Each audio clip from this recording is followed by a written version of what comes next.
Well, hello and welcome to this webinar brought to you by Mining Magazine on maintaining mining haul truck tire performance. Joining me today, all the way from the US, is Phil Don, mining tire sales manager, or works in technical sales effectively at Maxam Tire. Maxam is a global maker of specialty tires for vertical markets, including mining, of course, which is what we're going to be talking about today. And Phil's going to be talking about the importance of tires in the mining sector. Phil, welcome. Where are you, by the way, today? Well, I'm actually home today. I live in Greenville, South Carolina. And by say live, I mean on the weekends I get here. But I mean, during Monday through Friday, I'm somewhere in North America if I'm lucky. So, You're a but globetrotter, right? yeah, a little bit. But it drives my family nuts. My father can't understand why I would have a job like this. And I get to go to every state. And I don't know. It's a lot of fun. It's travels in my nature, so it works out. But it's a great job, and now you're located in the UK. I'm calling from London, England today. Yeah, that's where I live, and it's 30 degrees today. Can you believe it? You fixed the weather. That's Thanks warm for for that. you guys. See, I Yeah. can do that conversion. I can do that Celsius Fahrenheit conversion in my head there. That's pretty good. Oh, yeah. Which is what, 90, something like this, 85, 90 something, something like yeah, yeah, that. Yeah. 95 actually, or Yeah. 90. Okay. Good man. So Phil, before we do get down to business proper, I know you had a slightly circuitous route to where the rubber hits the road. What you were a major in what, drama or something like this? Oh, geez, you're gonna go right in. Yeah, this is gonna devaluate everything I do with my customers, but I appreciate the opportunity to be involved in the seminar because it's a very few times that I actually am I allowed to use my college degree in my job. I studied theater, I studied film at the University of Utah, and graduated in it, and never used it in that capacity, but I use it in my sales capacity, I suppose. But yeah, so that was my background, and one of those things that you land where you land.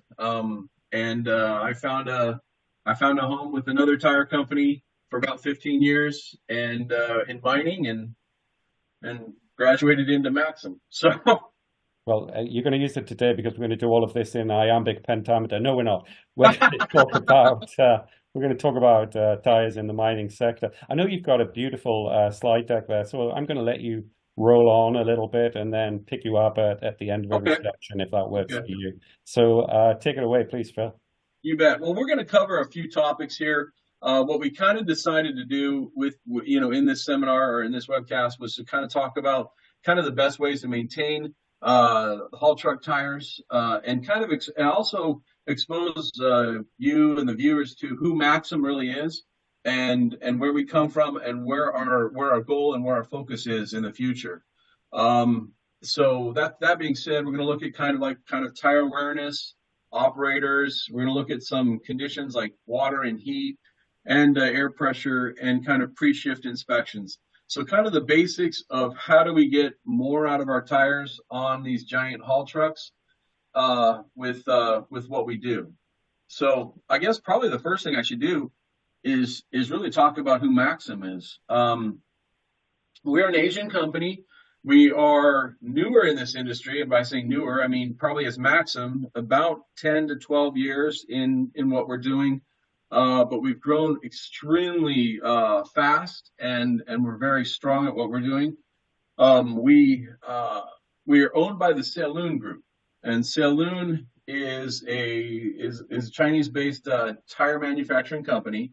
Has a lot of other companies under it, but we are their off-road division. We are their I want to say non-highway division, although we are now introducing in the U.S. some on-highway tires under the Maxim name as well. So, but our focus at Maxim is kind of anything would be off-road. So we're talking anything from the small distribution center forklifts all the way up to the giant 300 plus haul truck tires at mine sites, and anything in between. If you've got a grader, if you've got a reach lift, if you've got a log stacking machine, we're going to build a tire for it. And that's kind of our focus in what we do. Saloon, being our parent company, goes beyond that, of course, with passenger, with truck and bus. And also, something that I like to talk about too is that our Saloon also really owns a company called Mesnick, and Mesnick is the company that really kind of our foundation, in that Mesnick builds the machines that build tires. So we started out as a company that was selling machines to build tires to the other manufacturers. And in order to kind of show our strength in that market, we actually built tires to show our customers how these machines work, which in kind of a full circle brings us into the point where we actually have cutting edge technology in our factories to help us with our tire building. So that's kind of a full gamut of who Maxam is on or where we came from. Beautiful. So what would you say is the big USP? I mean, obviously there's a bunch of rivals out there. Um, Soup to uh, nuts. what's that? Soup to nuts. You're making them and you do everything. Yeah, Mm. I mean, realistically, I'll put it this way: when I started with Maxim, I decided to leave a 15 career at Michelin and come over to Maxim the week before the COVID shutdowns, I thought was not very wise. But Maxim's taken perfect care of me the whole time. But when I came over, we were about the 17th largest tire manufacturer in the world. We've now gone down to we're about the 10th right now. I think we just announced that we're in the 10th. So the growth is the whole the whole gamut for us with Saloon. As for Maxim, I mean, we want to be that off-road specialist and grow from there too. So Very uh, good. Very yeah. good. So Phil, tell me a little bit about where the intersection is, the Venn diagram of tire performance and the mining sector. Why is this stuff important? Well, this is important because when you come to talk about the mining sector, and when we're talking about that, we're talking about kind of like 100-ton trucks, but more 100 and larger. That industry has been the larger the truck, the fewer the manufacturers are able to make tires that perform strongly. Realistically, the market for the giant ultra class haul trucks has been realistically Bridgestone and Michelin. They've really manufactured Mhm. and secured the business in those industries, and they've done a great job at it. But there's room for more, and that's where we've come in and starting to erode some of that market share. Starting in the smaller sizes and working our way up into the larger sizes. So having in previous capacities, I managed global accounts for let's say Barrick and other global miners, and you really need it's vital to have competition in that industry to kind of show performance, pricing, cost per hour, cost per tonnage, all that kind of those factors. So we were starting to break into that and kind of, like I said, erode some of that market share from the others and gain a few contracts with some of those large scale miners. Yeah. So listen, Phil, I'm a simple guy, so start with simple terms. What's the core functions of the tire here? What are we trying to, what does best practice look like and what's optimal here? Um, our cost functions of well, I mean, realistically, what we're looking at is cost per hour in a lot of cases. So these machines cost the mines to run every hour, and we're looking at, okay, how can we effectively lower that cost per hour for the site? That can be done through longer wearing tires. That can be done through better performance, and that can be done through price points and overall packaging for the customer. So that's kind of in the mine scale. For instance, I had a mine that ran a truck that they probably spent about $150,000 a year just in maintenance on these vehicles because of tires would come out of service early. So we came up with a new solution for them and reduced that spend. So a lot of it's being a service provider or a solution provider, I should say, to help the mine to be more effective and more efficient. You know. Absolutely. So, we're talking about obviously controlling the direction of travel, traction, Yeah. supporting vehicle load. Tell me a little bit more about So yeah, I mean, more detail. realistically, there's basic functions of the tire, and a lot of times people don't see it, but a tire doesn't just carry the load. The tire does a lot of other factors. I mean, the tire carries the load. It It provides the braking, it provides the propulsion, it provides the direction, the control on which direction the tire is going to head or the machine's going to head. And obviously, it's going to, in conjunction with the struts, it's going to absorb the shock when you run over things. I mean, it's no different than our passenger tires. If we run over a curb, our our strut is going to feel some of that, but the tire is going to deflect as well. So these are all factors that the tire has to do, but has to do it all at the same time. Not just one another. So that's why it's critical that you have good research and development to kind of build a tire that can perform these things. Um, along with those factors, I mean, we also have to be able to control the heat that's generated in the tire and how much it can impact. If we have a mine site that runs very short hauls but is on really really rough material, it's gonna be shredding that rubber better more than if it's a tire a machine that say it's going to travel 30 kilometers, or it's going to have a long distance and very strong speed. So we have to be able to build a tire for each situation and to handle those external forces that are on the tire. Absolutely. No, Yeah, no. Yeah, I mean, look, mining's a hazardous environment, no getting around that. But if you're advising mining operators as you do, what should they endeavor to be avoiding? Obviously, you've got issues with rocks, sidewalls, water, and turning at full lock. I mean, anything these guys can do to mitigate the wear and tear on the tire performance and hence mining efficiency? yeah, no, that's a great point. Slide 10. One of the things that we do is we kind of do operator awareness training, and that's what I'll do with I do at a lot of different mine sites. I'm even an MSHA instructor for the U.S., which is the Mining Safety and Health Administration Association, and I'll do trainings with them on kind of those things that not only are safety driven, but they also allow for better wear and usage. So, for instance, some of the things that it seems very basic, but some of the very basic ones is really avoiding rocks. A lot of guys think that these big trucks, these big tires can handle a lot of abuse and can run over rocks, which they can in some respects. But one of the things that we don't think about is that a haul truck, when a mine buys, let's say, a $20,000, $30,000 haul truck tire, they don't want to buy it and run it for 25% of the capacity of the tire. They want to buy it and run it 100% of the capacity. Right. So we're going to run these tires a lot more than, let's say, our minivan or our SUV tires in our personal cars. Those are going to be designed to travel a lot faster and a lot further than what we're ever going to do personally. So, running over a rock is going to be detrimental just in general. Other things that we go over with them is like like dumping areas and loading areas, keeping those areas clean from debris. We call one of the things I like to talk about too is berm surfing.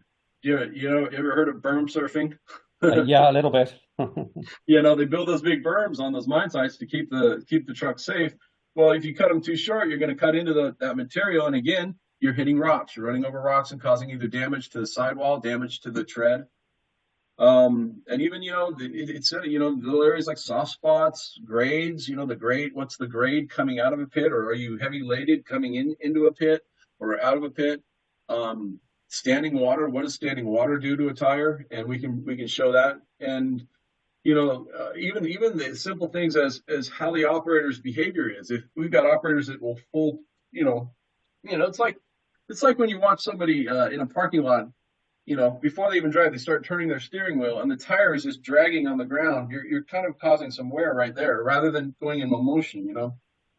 So there's just a lot of those kind of factors, and but for the operators. But so you have the operators on that side. But on the other side, you have maintenance and the haul road people. Like haul road, how do they maintain those roads and those dumps properly? So we work with them sometimes to say, okay, what material are we putting down on the road? Are we using support equipment? If rocks are falling out of trucks, the operator can call that in. But is maintenance coming in with a grader or a dozer to clean out areas that might have debris that are falling?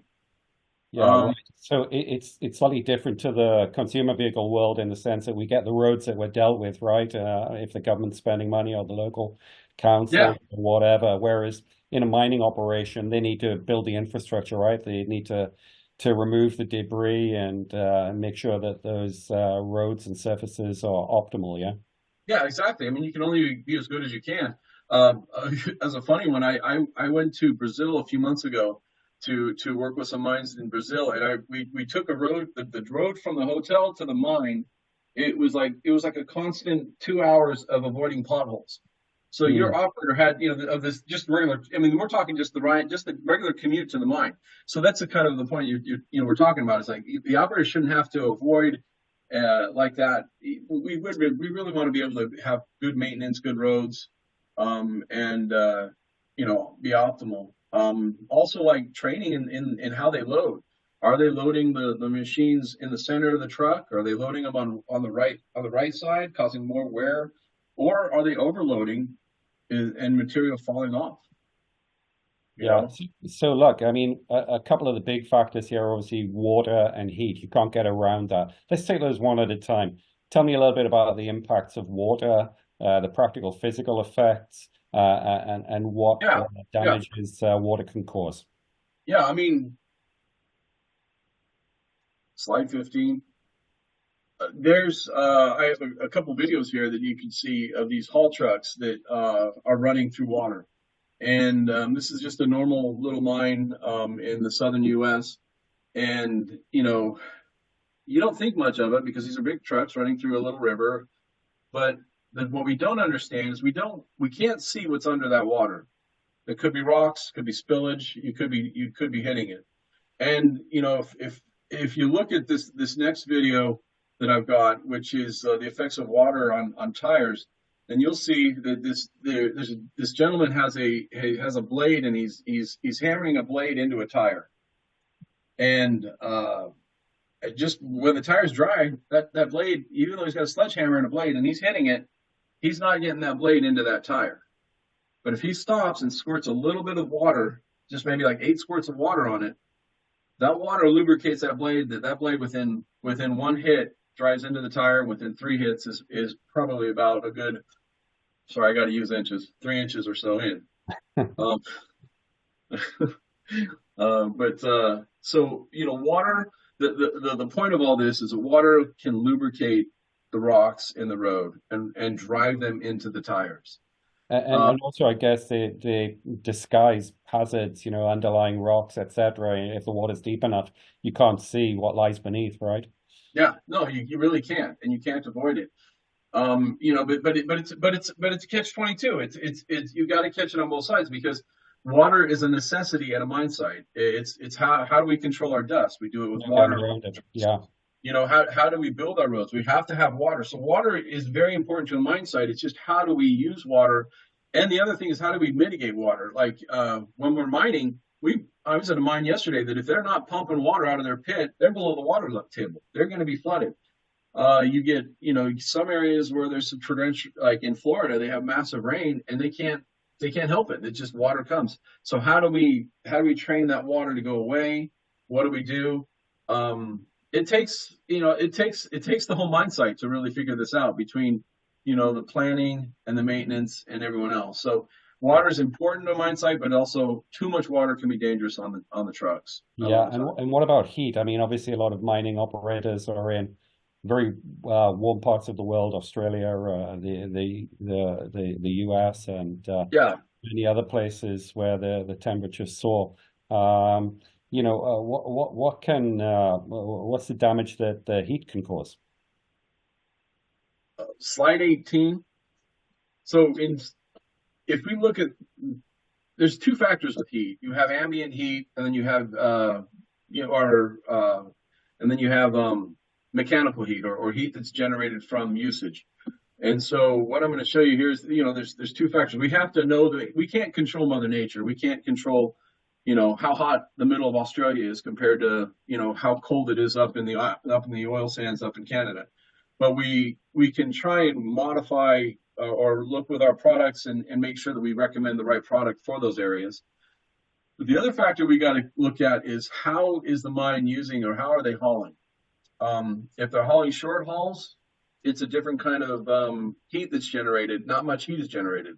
you're hauling a long haul, the tire is going to constantly be moving, and there's no way for that tire to evacuate that heat other than just having some rest time. So, like in this situation with this picture here, this is a mine in the Midwest that has about probably 70% of their haulage is short distances in rocky environment. They need a cut resistant kind of tire because they're short, they're small. But for about 20 to 30% of the time, they take off on this long haul to the right, and and they don't have the trucks to say, okay, we want long haul and short haul. We have to use the same truck for both hauls.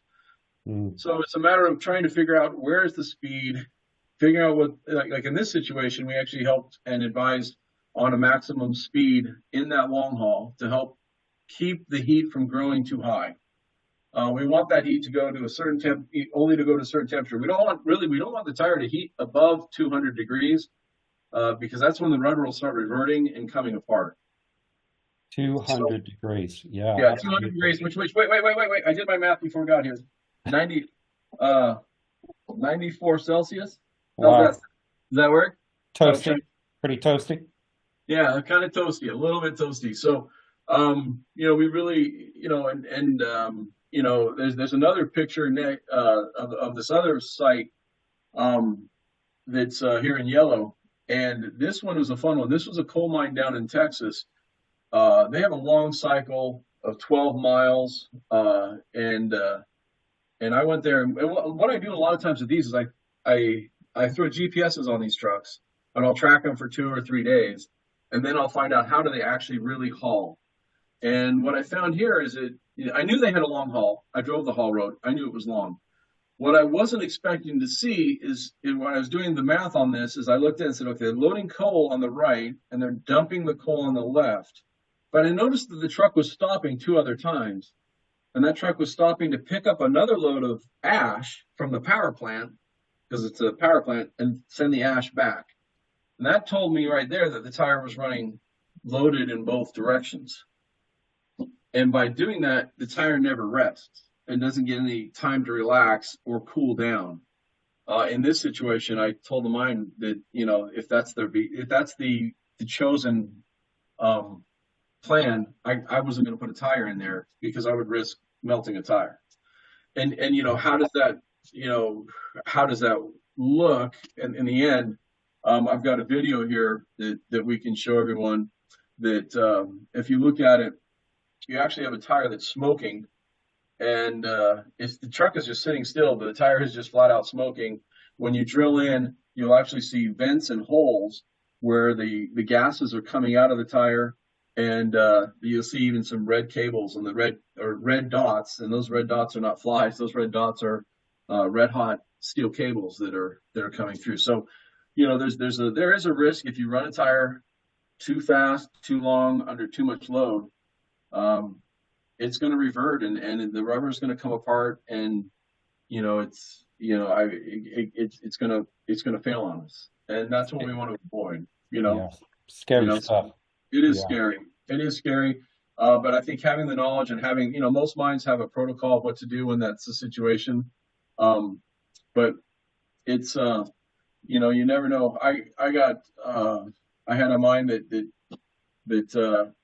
asked me what I should do when the tire was smoking like that, and I kindly said, "Well, scrap the tire because it's gone. Nothing else." Get the heck out, or something like this. Maybe would be the advice, or yeah, it's don't like always do that though. No, that's a day job. But as you said as well, parts of the northern parts of the US and in Canada, obviously, you also get extremes of cold weather. What's worse? I mean, presumably both are roughly equally bad for the tire performance. Extreme cold and extreme heat, or you tell me. I don't know if either is worse than the other. I think, obviously you're going to have different I say ingredients or different ways that you make those tires for either environment. Different ways that you handle them. In the real cold environments, you actually have to, one of the things that you have to deal with both of those situations is a tire is built to run at a specific pressure, and we all see that with our car tires. But that pressure is set based on a nominal kind of ambient temperature. That being, if it's 75 degrees, Yeah. Celsius or Fahrenheit, Um, so we have this thing called hot and cold. When a tire gets running, it's going to generate heat, and you'll notice this in your car tires. The pressure might start at 32 pounds, and then it'll increase to 36 when you're running. Same Right. happens in stall trucks. We have to know that what that temperature change and what the gauge is. But the other factor too with ambient is if you have too cold of pressure, if the tire is set for 100 pounds at ambient, well, that's going to be a different pressure if it's if we're talking like 20 below versus let's say you know I'd say 30 Celsius. Right. you Yeah. know you're going Yeah. to have, and we have to be knowledgeable to know how to do that. And because as if you think about it, when we put air in a tire, it doesn't just always stay there. We're going to have adjustments, even like, and I don't know how the UK is, but even like the barometric pressure changes.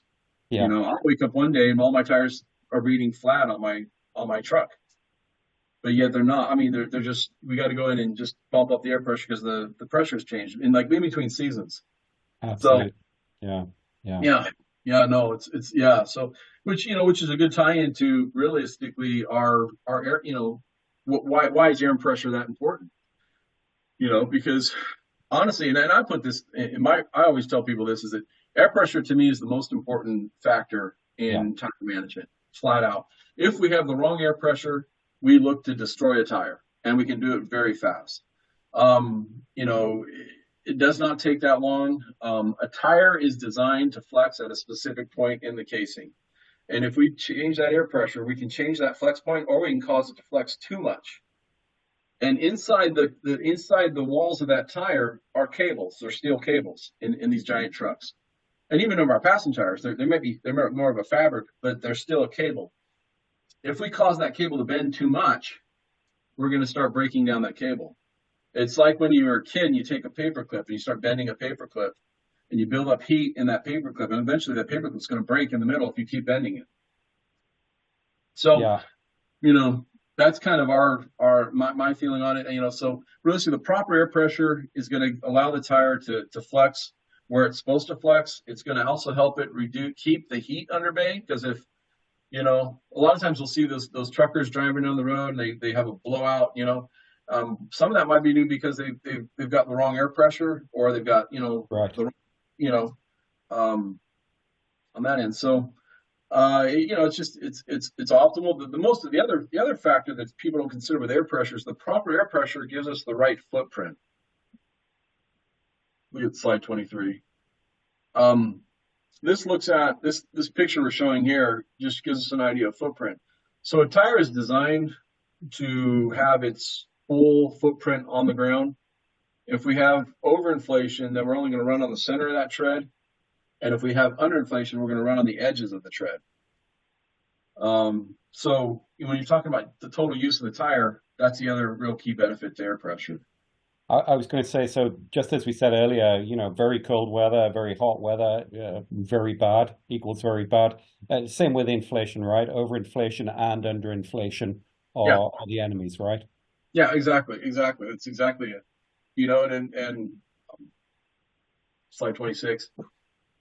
If you look at these pictures here on these two examples, these are two accounts of mine that I've worked with for years. The picture on the left, this was a truck where when I did the inspection, the inside left tire was flat. Not a big deal. It was just flat.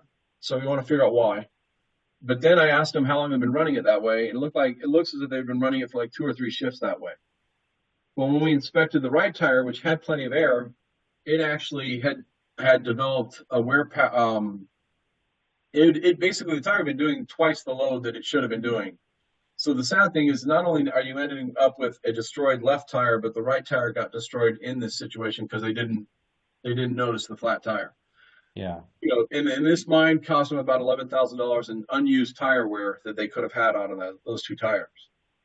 Yeah. Uh, And so what are the yeah. best practices here? The valve caps, the gauges, cold Yeah. inflation, You know, sure you're on top of data, et cetera, et cetera. Those are best practices, right? the simple one for this would have been a walk around by the operator. Even honestly, even if he just kicked that tire, he would have felt that it was wiggling. You know, um, you got to be able to touch them sometimes when you're walking around and look at them. I know this doesn't happen because I watch these operators because I usually look at trucks between shift changes, and operator will come out of the front, a new operator will go back in the truck. If they could walk around their truck and just eyeball it and look at it, they would be able to see some things like this. Now it's not going to be perfect. Other things that are happening now in the industry are tire pressure monitoring systems. Yeah. Are starting to be more used in these trucks. We have our own system, which is a really good system. There's many other systems out there, but that system would have notified their dispatch like that when the tire dropped to less than, let's say, 20% air pressure. And so they would have been able to call it in and maintain it down the truck or fix it or find out or air it up.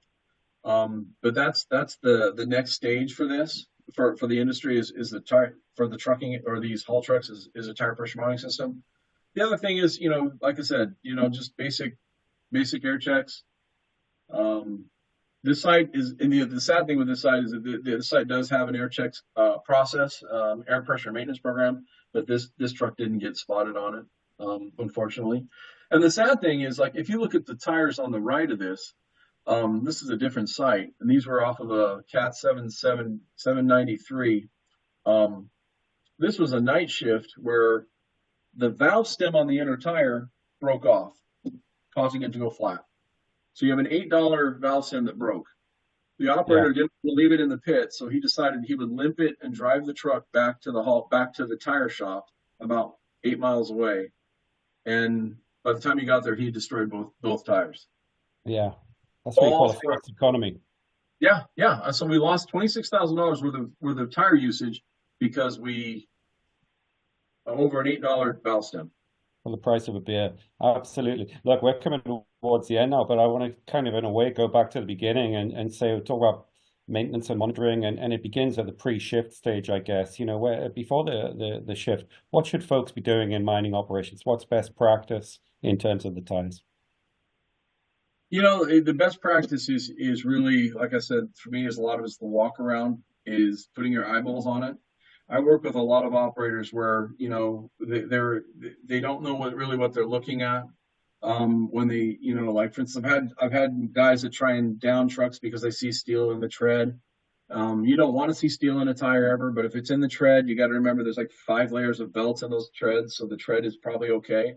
But if you're seeing steel in your sidewall, well, there's only one layer of steel there. We need to take care of it. So realistically, the walk around is I think can catch a lot of this kind of stuff. The other end is just the knowledge in the situation, like not cleaning your loading areas. A lot of our damages happen in the loading area, and where you're backing over spilled material, and we often think too that the guy, if a tire goes down, the guy says, "I didn't hit anything." It's like, yeah, you didn't hit anything now, but you may have hit something, a day ago. And it just was that enough and now as that tire continues to grow and fold, then, let's say you hit something, you split the inner liner and you get a little split. And then as it grows, and then it might blow out. So, or air might infiltrate. So there's a lot of little, it's a collective group. I mean, one of the things that the successful mines do is they have kind of a tire performance committee where you have people from operations, you have people from maintenance, you have people from planning, and to some degree some of the operators, and you collectively look at where your tire, where the roads are, where the tires are, and then you report on kind of you do a job site severity where you look at, okay, how do the roads look. One of the things that's very successful with a lot of mines is incorporating a tire bonus into the operators and maintenance budgets, where they know that they're going to be paid a little bonus on performance, on either increasing their performance or, in some respects, or if they get damages, they're going to be pulling away from their bonuses. So, sometimes tying it to the dollar or to the pound is more effective, in some of Carrots and this. sticks, right? I mean, that's a global phenomenon, right? You get Yeah, paid yeah, if you do it exactly. badly, and you get a tickle if you do it well, right? Yeah, yeah, no, for sure, for sure.